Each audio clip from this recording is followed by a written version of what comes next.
ಪರಿಷತ್ ಚುನಾವಣೆಯಲ್ಲಿ BJP JDS ಅಡ್ಡಮತದಾನ. ಕೇಂದ್ರ ಸಚಿವ ಕುಮಾರಸ್ವಾಮಿ ಅವರ ಜೊತೆ ವಿಪಕ್ಷ ನಾಯಕ ಆರ್ ಅಶೋಕ್ ಚರ್ಚೆ. ನಿನ್ನೆ ರಾತ್ರಿ ದೂರವಾಣಿ ಕರೆ ಮಾಡಿ ಎಚ್ಡಿಕೆ ಮತ್ತು ಅಶೋಕ್ ಅವರು ಮಾತನಾಡಿದ್ದಾರೆ. ಯಾರು ಅಡ್ಡಮತದಾನ ಮಾಡಿರಬಹುದು ಅಂತ ಹೇಳಿ ಇಬ್ರು ಕೂಡ ಚರ್ಚಿಸಿದ್ದಾರೆ ಅನ್ನೋದು ಗೊತ್ತಾಗ್ತಾ ಇದೆ. ನಿರೀಕ್ಷೆಗೂ ಮೀರಿ ಇಲ್ಲಿ ಬಿಜೆಪಿ ಮತ್ತು ಜೆಡಿಎಸ್ನಿಂದ ಅಡ್ಡಮತದಾನ ಆಗಿದೆ. ಕಾಂಗ್ರೆಸ್ ತನ್ನ 5 ಅಭ್ಯರ್ಥಿಗಳನ್ನು ಗೆಲ್ಲಿಸಿಕೊಂಡಿದೆ. ಜೆಡಿಎಸ್ಗಂತೂ ತೀವ್ರ ಮುಖಭಂಗ ಆಗಿದೆ.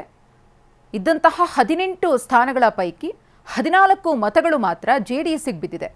4 ಮಂದಿ ಅಡ್ಡಮತದಾನ ಮಾಡಿದ್ದಾರೆ. ನಂಬ್ತೇನೆ, ಇಲ್ಲೂ ಕೂಡ ಅತಿಯಾಗಿ ನಂಬಿದ್ದೆ, ಹಾಗಾಗಿ ಈ ಒಂದು ಘಟನೆಗಳಾಗಿತ್ತು ಅನ್ನುವಂಥ ವಿಚಾರದ ಬಗ್ಗೆ ಕೇಂದ್ರ ಸಚಿವ ಕುಮಾರಸ್ವಾಮಿ ಅಡ್ಡಮತದಾನ ವಿಚಾರವನ್ನು ಪ್ರತಿಕ್ರಿಯಿಸಿದ್ದಾರೆ. ಹೌದು, ನ್ಯಾಚುರಲ್ ಆಗಿ ನಾವು ನೋಡಿ, ಜೆ ಡಿ ಎಸ್ಸು ಮತ್ತು ಕಾಂಗ್ರೆಸ್ ಅವರು ರೆಸಾರ್ಟ್ಗೆ ಕರ್ಕೊಂಡು ಹೋದರು. ನಾವು ರೆಸಾರ್ಟ್ಗೂ ಕರ್ಕೊಂಡು ಹೋಗಿಲ್ಲ.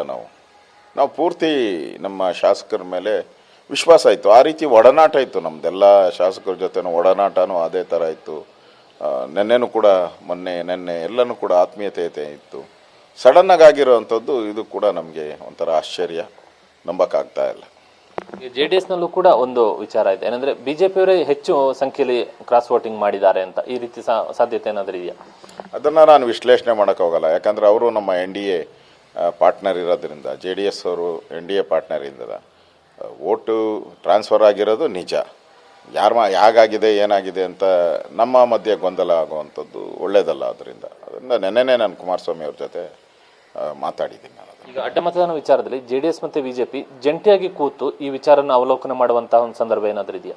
ಮಾತಾಡಿದ್ದೀನಿ ನೆನ್ನೆನೇ ಕುಮಾರಸ್ವಾಮಿ ಅವ್ರ ಹತ್ರ. ರಾತ್ರಿ ಸುಮಾರು 7-8 ಗಂಟೆಯಲ್ಲಿ ರಾತ್ರಿ ಕುಮಾರಸ್ವಾಮಿ ಅವ್ರ ಜೊತೆ ಮಾತಾಡಿದ್ದೀನಿ. ಅದಕ್ಕೋಸ್ಕರ ಚರ್ಚೆ ಮಾಡ್ತೀವಿ ನಾವು. ಅವರು ಈಗಾಗಲೇ ಅದರ ಬಗ್ಗೆ ಯಾರು ಅನ್ನೋದು ಅವ್ರಿಗೂ ಐಡೆಂಟಿಫೈ ಆಗಿದೆ, ಯಾರ್ಯಾರು ಮಾಡಿದ್ದಾರೆ ಅಂತ. ಸೊ ನಾವು ಐಡೆಂಟಿಫೈ ಮಾಡ್ತೀರಿ. ಸೊ 100% ಯಾರು ಈ ಥರ ದ್ರೋಹ ಬಗ್ದಿದ್ದಾರೆ ಅವ್ರಿಗೆ ಶಿಕ್ಷೆ ಅಂತೂ ಆಗೇ ಆಗ್ತದೆ.